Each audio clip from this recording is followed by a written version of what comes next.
Hello everybody, welcome back to my YouTube channel. So guys, in this video I'm gonna be showing you how to fix this type of error. Let me show you here guys. I'm going to put my email address here. Now I'm going to put the password here. Now I'm going to log in my account.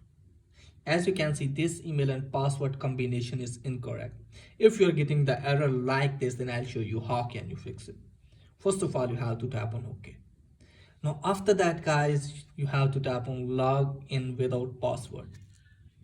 Now you can see here guys, here is showing open email app. Tap on that. Now you can see here guys, here is the link. Tap on that. Now you have to tap on go to Spotify. Let me show you here guys if it's working or not. You can see here create new password or start listening. So you can create the new password, or if you don't want to create the new password, then you have to tap on start listening. So if you want to create it to log in your account on other device, tap on create new password, and here you have to create the password. So let me create the password here.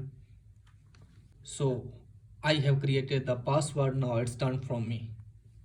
So that's pretty much for today's video. If the video is helpful, please like and subscribe my channel. Thanks for watching.